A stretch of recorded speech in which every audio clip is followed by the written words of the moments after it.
اللهم صل على سيدنا محمد يا رب صل وسلم دائما ابدا على حبيبك. تو میں آپ سے عرض کر رہا ہوں کہ جتنے بھی مذہب کو فالو کرنے والی قومیں ہیں جنہوں نے پیغمبروں کو مانا ہے، نتیجہ یہ نکلے گا ان میں تہذیب جسے کہا جاتا ہے اس کا عنصر ان قوموں سے بہرحال زیادہ ہے جن قوموں میں تہذیب، جن قوموں کا پیغمبروں سے واسطہ نہیں پڑا. تو یہ خود اس بات کی علامت ہے کہ انسان کو، انسان کا بچہ پیغمبروں کے علاوہ کوئی بھی نہیں بنا سکتا، اور پیغمبر ہمیشہ زندہ نہیں رہتے، وہ مذہب چھوڑ کے جاتے ہیں. تو ہم یہ کہنے میں حق بجانب ہے کہ انسان کو اس کی نیچر کو ایکسپلین کرنے میں اور نیچر پہ چلانے میں مذہب کے علاوہ، اسلام کے علاوہ، کیونکہ مکمل نیچر پہ اب عیسائیت یا یہودیت رہی نہیں ہے، مکمل پہ صرف اسلام ہی ہے. تو اسلام کے علاوہ آپ کے پاس انسان کا بچہ بننے کا کوئی آپشن ہے نہیں. وقت پورا ہو رہا ہے، سمیٹ رہا ہوں بات کو میں جلدی جلدی. انسان کا بچہ ایکسپلین ہی نہیں کر پاؤ گے کہ صحیح کیا ہے غلط کیا ہے. گورا تو اس بحث میں لگا ہوا ہے گرل فرینڈ میں حرج کیا ہے یار، وہ وہاں بھی شادی کے بعد بھی وہی ہوتا ہے جو ابھی ہو رہا ہے، تو کیا ہے اس میں؟ اور بھائی تمہارا سارا ماموں چچا خالہ پھوپھی کا نظام ختم ہو گیا. تمہارے ہم پہلے ابا مارکیٹ سے شارٹ ہوئے، پھر خالہ شارٹ ہوئی، ماموں شارٹ ہوئے، پھپھو شارٹ ہوئی، اب آہستہ آہستہ بہن بھائی شارٹ ہو جائیں گے. جب بہن سے نکاح جائز ہو جائے گا ان کی اور ہوگا یہ فیوچر میں، یہ ہونے والا ہے. آپ دیکھیں کل ہماری نسلیں یہ دیکھیں گی قانون پاس ہو گیا کہ جب مرد سے نکاح کی اجازت ہے تو بہن تو پھر بھی ایک عورت ہے نا، جو وہ کہتے ہیں اس کی تو جانوروں میں مثالیں ملتی ہیں. یہ سب ہو جائے گا اس سوسائٹی میں. تو انسانیت کو تباہی سے بچانے کے لیے آپ کے پاس اسلام کے علاوہ کوئی آپشن نہیں ہے. مجھ سے جب پوچھا جاتا ہے کہ یہ ہومو سیکسولیٹی غلط ہے صحیح ہے، میرے پاس کیا ہے؟ غلط. مجھے کانفیڈنس ہے. کیوں بھائی؟ یار قرآن کہہ رہا ہے کہ آئیے غلط. اب اللہ سے کون لڑے بھائی؟ مجھ سے کوئی پوچھے مفتی صاحب شراب پیتے ہو؟ الحمدللہ نہیں پیتا. کیوں نہیں پیتے یار؟ تھوڑا سا آپ کی تو ٹینشنیں زیادہ ہیں. ایک آدمی ایک ٹینشن میں پیتا ہے، جو 3 ٹینشنیں ہوں گی تو اس کو تو 3 بوتلیں پینی چاہیے روزانہ. میں جواب میں کیا کہوں گا؟ یار یہ صحیح اور غلط کی بحث جو ہے نا میرے لیے کیا ہو چکی ہے، یا میرے لیے لغو ہے یہ. کیونکہ قرآن نے کہہ دیا جتنی بھی ٹینشن ہو پینے کی اجازت نہیں ہے. پھر جب پینے کی اجازت نہیں ہے تو ٹینشنیں پال کیوں رہے ہو؟ یہ اس سے بڑا سوال ہوتا ہے نا. ارے یار تمہیں ڈپریشن کی گولی کھانے کی اجازت نہیں ہے. ایک ڈاکٹر کہے کہ آپ ڈپریشن کی گولی کھائیں گے تو آپ مر جائیں گے، تو ڈاکٹر صاحب پھر میں کیا کروں؟ تو ڈاکٹر کیا کہے گا؟ پھر کوشش کرو ڈپریشن ہو ہی نہیں، ایسا کوئی کام نہ کرو جس سے کیا ہو؟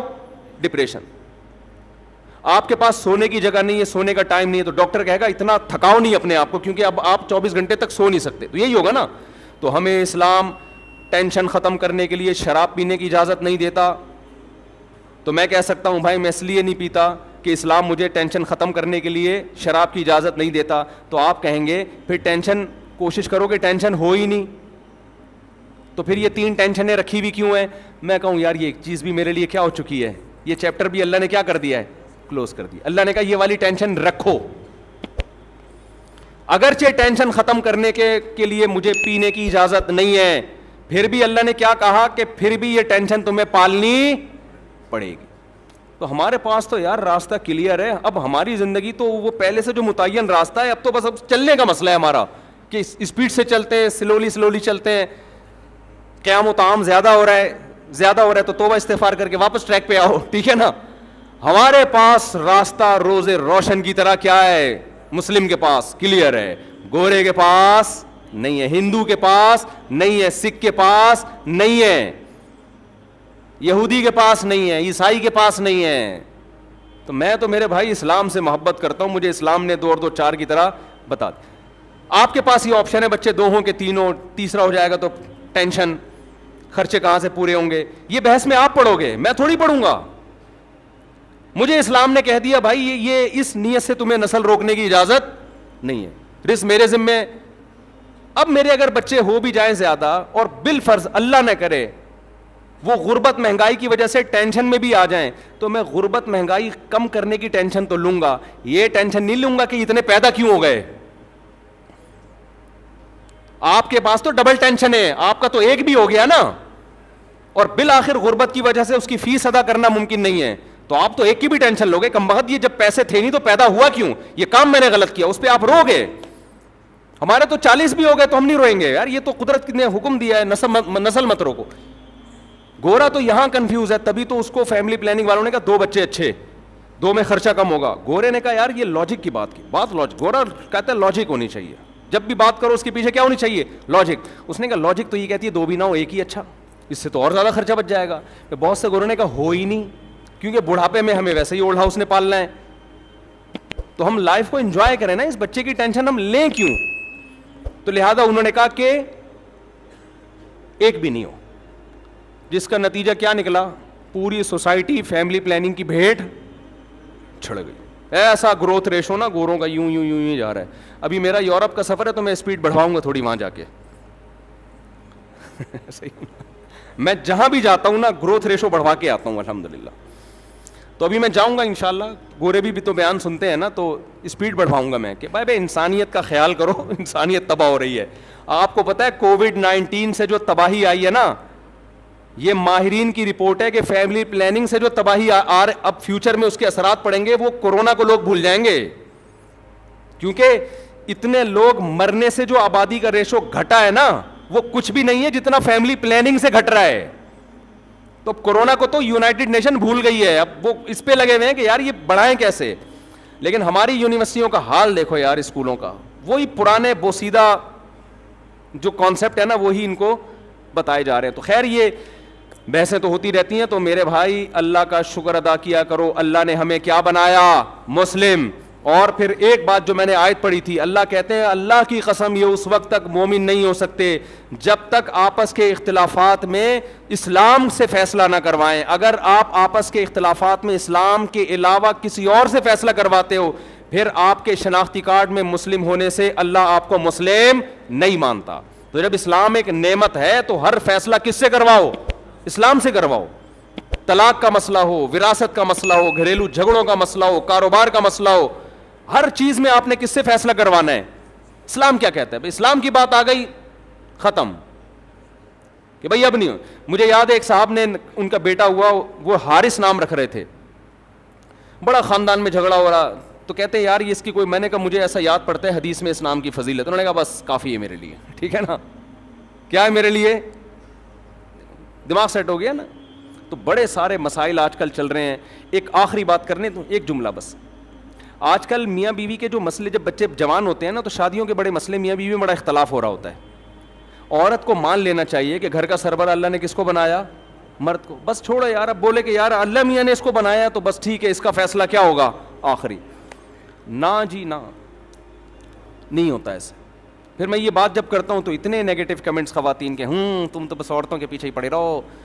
او بھائی جو عورت کے اصل حقوق ہیں اس پر تو ہم بہت دفعہ بات کرتے ہیں, اور کئی کلپ میرے پڑے ہوئے ہیں, لیکن جو نہیں ہے تو وہ اس سے گھر تباہ ہو رہا ہے نا, سوسائٹی تباہ ہو رہی ہے.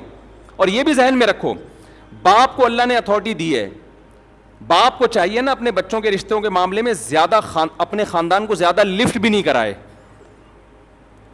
یہ جو مشورے ہوتے ہیں نا, ماموں سے بھی مشورہ تو چاچا سے بھی مشورہ تو پھوپھا بھی, ان مشوروں کی بھیٹ چڑھ جاتے ہیں معاملات, اور کبھی بھی آپ کسی فیصلے پر نہیں پہنچ سکتے.